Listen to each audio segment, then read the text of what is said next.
Hey mga brods, ito na nga AJ Edu. Ito po yung 6'10" na nabalita na nga natin mga kabrods na pwede ito na magpa-draft ng PBA. Dahil marami nga nagsasabi na import daw ito. Pero base rin naman mga kabrods na Phil Cypriot, ito pong si AJ Edu na may lahi talagang Pinoy na naglalaro nga ng Gilas as a local mga kabrods, diba? Kaya ito, pwedeng magpa-draft ito ng PBA. So si AJ Edu na lang talaga ang hinihintay. Pero ayon din sa mga reports and rumors natin, pinaka-interesado talaga na team sa kanya ay ang San Miguel Beermen. Bakit? Dahil ang SMB nga, palagi nga daw talaga kasi sila na nakadepende kay The Kraken, Junmar Fajardo. So why not naman mag-develop sila ng player na katulad nito, 25 years old lang nito si AJ Edu. Kaya tapos mga kabrods, pwede pang ma-develop ng ilang taon ito ng SMB. So panalong-panalo sila kung makuha nila ito sa draft ngayon 2025. Ito, kasalukuyang nasa Nagasaki Velcha, ito pong si AJ Edu dito sa Japan, bilig mga abroad. Former Toyoma Grouses din ito Pero ito nga, alam din naman natin napakabilis lang nito itong All Filipino Cup mga broads. Tapos dito na nga magkakaroon tayo ng rookie draft 2025. Well, alam din naman natin nagkakaroon ng mga conflicts sa schedule kung ano ba talagang mauuna, rookie draft ba or yung mga governors, commissioners pa ba mga kabroads. Pero syempre mas maganda rin siguro kung makakuha na sila ng mga fresh rookies. So, pinakahinog nga ito pong si AJ Edu. Tapos pag nakuha naman dito ng SMB, ang laking tulong talaga ito sa ilalim with Junmar Fajardo. Syempre kung nanonood kayo talaga ng Gilas Pilipinas, siguro sino ba namang hindi nanonood at sumusuporta sa ating RP team na kapag nagsasabay yung AJ Edu at Junmar Fajardo mga broads, diba? Kitang-kita nyo, napaka-komportable sa ilalim ng mga Gilas players. Masing nga Gilas point guards na kahit malibre man ng konti pero pinabasa pa rin sa ilalim dahil alam din nila na magaling ng mga post-up players si Junmar at si AJ Edu. Hindi lang rin naman pang post-up, ito pong si AJ Edu kung saan mas maayos na package ito kaysa kay Junmar Fajardo. Ito kasing si The Kraken mga broads, more on ilalim at perimeter lang. While ito pong si AJ Edu, meron nitong outside shooting mga broads, meron nitong tres, o syempre si Fajardo meron din pero iilan lang, hindi naman palagi. Pero itong si AJ Edu, hindi mo talaga pwedeng maalingat ito at kailangan mabantayan din sa tres. Kumbaga former big na ito, modern big man, stretch big na kayang pumukol ng tres, kayang pumukol ng perimeter, kayang umilalim,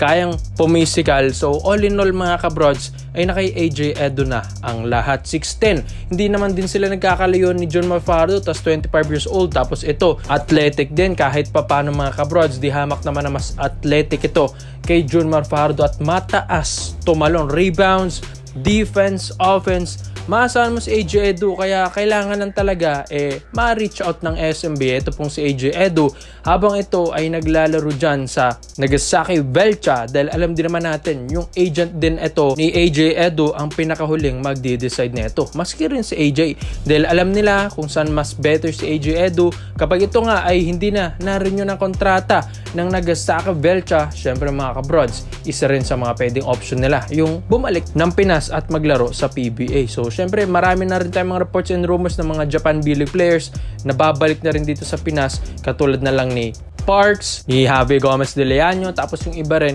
nagbabalak na mga kabroads. Kaya napaka-exciting ito para sa SMB sa ating paparating na rookie draft 2025 dahil hindi rookie ang makukuha nila, kumbaga import na AJ Edu nang makukuha nila mga broads. Kaya talagang pwedeng mabigyan ni AJ Edu ang SMB ng kampyonato. Kaya komento man ang opinion mo dito mga broads AJ Edu, 6'10", 25 years old dito sa SMB. Siya na ba ang magiging next Junmar Fajardo?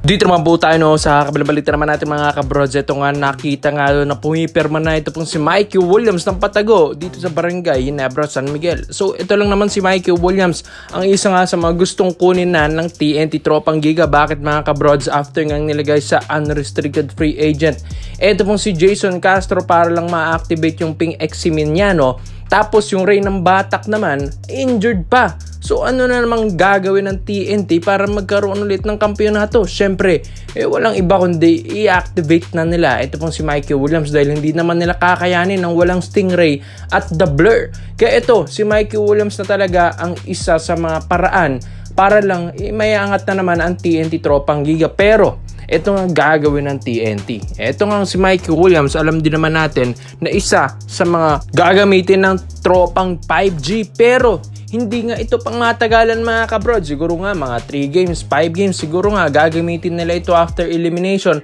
Tapos pagdating ng playoffs, dito na nila i-trade ito. Ayon sa mga reports and rumors natin, hindi nga tatagal ito pong si Mikey Williams sa TNT tropang 5G. Dahil ito nga si Mikey ay gusto nga i-trade ng TNT sa mga ibang superstars ng iba't ibang koponan. May mga balita at reports nga tayo, si Mikey Williams gusto na nga niya yung 1M for 1 month dito sa TNT tropang 5G ng 1 taon. Pero hindi nga pumapayag ang TNT tropang 5G dahil gusto nga nila isang konferensya lang. Yes mga bros, kahit hanapin nyo pa yan, meron nga mga reports na ganyan. Dahil ito pong si Mikey Williams, alam din naman natin kilala ito sa kanyang bad attitude sa TNT tropang 5G, kaya nga ito yung nangyayari sa kanya ngayon. Parang kinakarma na. Biruin nyo yun mga kabrods, TNT na mismo ang tumatanggi kay Mikey Williams imbis na dati si Mikey Williams yung tumatanggi sa offer ng TNT. Nabaliktad mga kabrods dahil syempre ilang years ba namang natenga na si Mikey Williams. Kaya ito, kaysa naman git-gitin nila si Mikey Williams, why not i-trade na lang? At ito, may gusto ngang kunin kasi ang TNT rin dito sa Barangay Ginebra San Miguel. Yes, one of the best din ito. Like itong si Stephen Holt. Yes mga bros, alam natin, nabalitan na rin natin ito Pero ito pong si Stephen Holt kasi ay gagamitin ito ng Ginebra para lang makuha si Mikey Williams. Sa tingin nyo mga bros, yung skills ni Holt tapos skills naman ni Mikey Williams, sa tingin nyo, magkaiba ba sila? O parehas lang? O mas malakas yung isa? Para sa akin, hindi hamak na mas malakas talaga yung Mikey Williams kaysa kay Stephen Holt. Kaya parang panalo na rin ng Ginebra dito dahil may edad na rin naman yung Stephen Holt. While ito pong si Mikey Williams, may napatunayan na nagbuhat na ng kupunan, napa-champion ng TNT ng 2 beses, tapos 2 pa doon finals MVP, so may napatunayan na. While ito pong si Stephen Holt, sabi nga nila nagcha-champion ito. Yes, nakakatulong naman si Ginebra, pero ang lakas kasi ng lineup ng Ginebra, hindi naman talaga siya yung pinakapunot dulo. Kaya nagkakampiyon ang Gin Kings. While si Mikey Williams, parang import nga ito ng TNT tropang 5G. Kaya ito yung pinakapanalo ng Ginebra dito mga kabrods. Ang TNT kasi gusto lang naman nila maalis yung sakit ng ulo nila at yun, mapakinabangan yung value ng Mikey Williams na ibang player naman. Kaya ito, Stephen Holt sa TNT, tapos Mikey Williams naman sa Barangay Ginebra San Miguel. Ito ay napaka magandang trade mga kabrods. Okay rin ito kahit papano While itong si Mikey Williams ay ito, patago nga itong pipirma na sa Barangay Ginebra San Miguel para nga matuloy ang trade na ito. Baka nga ito na yung magre-resulta ng pagbura ng streak ng MVP teams na ito, 3 years na silang nagkakampiyon, ang SMC wala pa. So baka ito na nga ang tatapos sa TNT Streak Championship. Si Mikey Williams ay mapapakampiyon na ang Barangay Ginebra San Miguel. Kaya sa tingin nyo mga bros, Mikey Williams to Barangay Ginebra, patagon ng paper komento mo lang pinyo dito mga bros. Isa natin yan. Salamat po sa panonood mga bros. This is Phil Basketball. Yun lang, ama.